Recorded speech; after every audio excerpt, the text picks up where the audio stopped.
جس کے دل میں ایمان ہے اسے ڈرنا چاہیے، کیونکہ یہ ایک غیبی علم ہے جس کو صرف اور صرف اللہ تبارک و تعالی جانتا ہے، سوائے رب کائنات کے کوئی بھی نہیں جانتا کہ انسان کے اندر کیا شے پوشیدہ ہے، اس کے دل میں، اس کے نصیب میں اور اس کی خلقت میں ایمان رکھا گیا یا نہیں رکھا گیا، اس کی طینت میں ایمان موجود ہے یا نہیں۔ لوح محفوظ میں، کتاب مبین میں جب تقدیریں لکھ دی گئی تھی، ان کا نام مومنین میں لکھا گیا تھا یا کافروں میں؟ جہنم میں پھینکے جانے والوں میں سے وہ شخص ہے یا جنت میں رہنے والوں سے ہے؟ اب یہ ایک بڑی عجیب اور ڈرنے والی بات ہے، اس لیے مومن سہما سہما رہتا ہے، ڈرا ڈرا رہتا ہے، گھبرایا گھبرایا رہتا ہے اپنے رب سے۔ معلوم نہیں اللہ تبارک و تعالیٰ نے اس کے لیے کیا فیصلہ کیا ہوا ہے، یعنی انذار، واعظ و نصیحت، قرآن، کلام اللہ، احادیث مبارکہ اور معروف اقوال اولیاء کرام کے صرف اور صرف اسے فائدہ دیتے ہیں، اس کے لیے نفع بخش ہوتے ہیں جس کے دل میں ایمان ہوتا ہے۔ ایمان خیر کو قبول کر لیتا ہے اور کفر، گمراہی اور ضلالت کو رد کر دیتا ہے۔ یہ ایمان کے اندر ایک اللہ تبارک و تعالیٰ نے فطرتی صلاحیت رکھی ہے کہ وہ خیر کو اپنے اندر جذب کر لیتا ہے، جبکہ ضلالت کو، گمراہی کو، ظلمات کو اپنے آپ سے دور کر دیتا ہے۔ بعض اوقات شیاطین جو انسانوں میں بھی موجود ہیں اور جنات میں بھی موجود ہیں، وہ اس پر ڈاکہ زنی کرتے ہیں، رہزنی کرتے ہیں، اس کے ایمان پر ڈاکہ ڈالنے کی کوشش کرتے ہیں، اس کے اعمال صالحہ کو برباد کر کے اس کے سامنے دکھاتے ہیں، اس کے سامنے دجل، مکر و فریب کا جال بنتے ہیں، اس کو بدزنی میں مبتلا کرتے ہیں کہ اللہ وحدہ لا شریک جس کو تو مانتا ہے اس نے تیرے اوپر معاذ اللہ استغفر اللہ ظلم کیا ہوا ہے، وہ تیرے ساتھ زیادتی کر رہا ہے، معاذ اللہ استغفر اللہ۔ ایسے برے گمان جب انسان کے دل میں پیدا ہوتے ہیں، اسے سمجھ لینا چاہیے کہ یہ شیطان کی طرف سے ہیں۔ جب شیطان لعین ابلیس کو راندہ درگاہ کیا گیا تو اس نے قسم کھائی اور وعدہ کیا، لَأَحْتَنِكَنَّ، کہ میں ضرور ذریت آدم کو نکیل ڈال دوں گا۔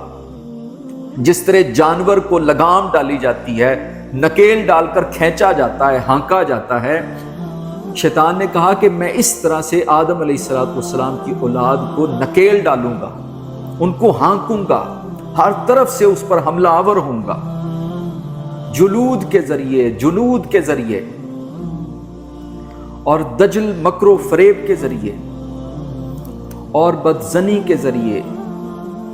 ربی اعوذ بک من ہمزات الشیاطین، ہمزات کے ذریعے، نجوہ کے ذریعے، ربی اعوذ بک من النجوہ ونزغات الشیاطین، نزغات کے ذریعے۔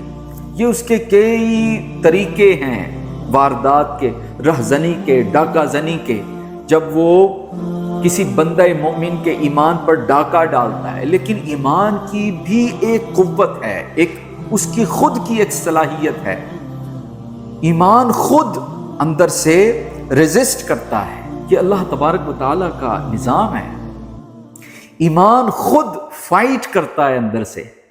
انسان کھڑا دیکھ رہا ہوتا ہے جب اس پر ڈاکے ڈالے جاتے ہیں، اس کے ایمان پر، اس کے اعمال کو برے کر کے اس کو دکھایا جاتا ہے، اللہ کی بدزنی اس کے دماغ میں ڈالی جاتی ہے، چیزوں کو دجل، مکر و فریب کر کے، ڈیلوڈڈ کر کے، دھوکہ دے کر مومن کو پھنسانے کی کوشش کی جاتی ہے، اور بہت سارے مسلمان شیطان کے بہکاوے میں آ جاتے ہیں۔ But there is a limit, ہر چیز کی ایک لمٹ اللہ نے بنا رکھی ہے، ہر چیز کی ایک باؤنڈری لائن ہے، ایک خط کھینچی ہوئی ہے، کوئی بھی اس سے تجاوز نہیں کر سکتا۔ ہر شے کی ایک انتہا ہے، اس سے آگے نہیں وہ بڑھ سکتا. کچھ اس کو مہلت دی جاتی ہے, کچھ سہولت دی جاتی ہے کہ اس حد تک تو چلا جا, لیکن حد تک چلا جا, حد کراس نہیں کر سکتا. وہاں پر ایمان خود پھر ریزسٹ کرتا ہے. ایمان کی اپنی پاور بھی ہے, وہ اسے دفع کرتا ہے, شیطان کو سینے سے نکال کر باہر پھینکتا ہے. کیونکہ جب مومن سے, مسلمان سے, اللہ کے خاص بندوں سے, اللہ کے دوستوں سے جب کوئی خطا ہو جاتی ہے, نسیان ہو جاتا ہے, گناہ ہو جاتا ہے, چاہے وہ گناہ کبیرہ ہو یا صغیرہ ہو, وہ فوراً ڈر جاتا ہے, گھبرا جاتا ہے, کیونکہ اس کا ایمان اسے جھنجھوڑتا ہے.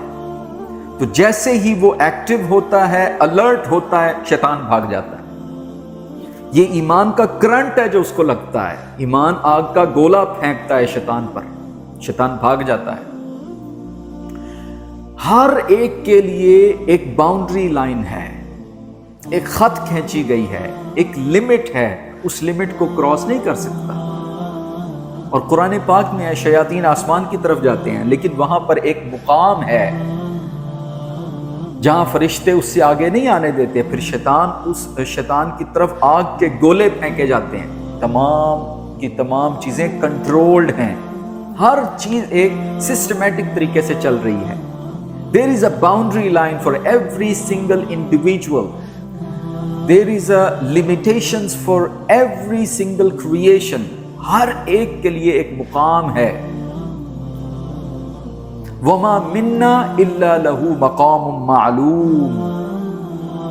ہر ایک کے لیے, حتیٰ کہ فرشتہ ہو, جن ہو, انسان ہو, مچھلیاں ہوں, جانور ہوں, ہواؤں میں اڑنے والے پرندے ہوں, ہر ایک کے لیے ایک مقام مقرر ہے.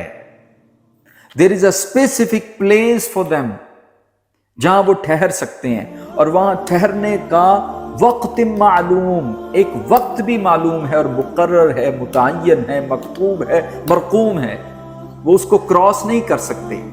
ایک لمحہ بھی نہ آگے ہو سکتے ہیں نہ پیچھے ہو سکتے ہیں. جب انسان کی موت لکھی جا چکی ہے تو وہ نہ ایک لمحہ پہلے ہوتی ہے نہ ایک لمحہ بعد ہوتی ہے. ایگزیکٹ اسی ٹائم جو لکھ دیا گیا ہے وقوع پذیر ہو جاتا ہے. اس لیے قرآن پاک مسلمانوں کو تسلی بھی دیتا ہے اور ڈراتا بھی ہے. وہ مقام کون سا مقام ہے جس مقام میں مومن رہتا ہے. اسی لیے کافر کا بھی ایک مقام مقرر ہے.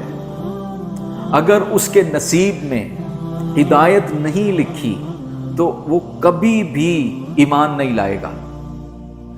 حتیٰ کہ انبیاء نے, قرآن پاک بھرا پڑا ہے, انبیاء نے ساری زندگی ان کو دعوت و تبلیغ دی, ان کو سمجھایا, معجزات دکھائے, ڈرایا, ان کو عذاب کے ذریعے ڈرایا. لیکن جن کے دلوں پر مہر لگی ہوتی ہے, کانوں میں پردے ہوتے ہیں, وہ آنکھیں رکھ کے بھی نابینا ہوتے ہیں, وہ کبھی بھی حق کے قریب نہیں آ سکتے, کیونکہ اندر ان کے ایمان ہی نہیں ہے جو خیر کو ایبزارب کر سکے, خیر کو قبول کر سکے. تو یہ ایمان ایک بہت بڑی نعمت ہے جو اللہ تبارک و تعالیٰ نے مسلمانوں کو دی ہے. انہیں چاہیے کہ وہ ایمان کی حفاظت کریں. اللہ تبارک و تعالیٰ بھی حفاظت کرتا ہے, لیکن وہ ہمیں حفاظت کرنے کا کہتا بھی ہے. اللہ تبارک و تعالیٰ ارشاد فرماتا ہے کہ تم میرے حقوق کی حفاظت کرو, جو میں نے لمٹس اور حدود متعین کی ہیں ان کو کراس نہ کرو. میں تمہارے ایمان کی بھی حفاظت کروں گا, تمہاری جان و مال کی بھی حفاظت کروں گا. تو جب کوئی آفت اور بلا کسی پر آتی ہے وہ بلا وجہ نہیں آتی, اس کے پیچھے there is a reason behind every single trials and tribulations. اگر تو وہ گناہگار نہیں ہے تو اس کے درجات بلند کرنے کے لیے آتی ہے, تو اگر اس نے گناہ کیا تو ان گناہوں کو مٹانے کے لیے آتی ہے, یا اسے جھنجھوڑنے کے لیے آتی ہے, ایکٹیو کرنے کے لیے آتی ہے, الرٹ کرنے کے لیے آتی ہے.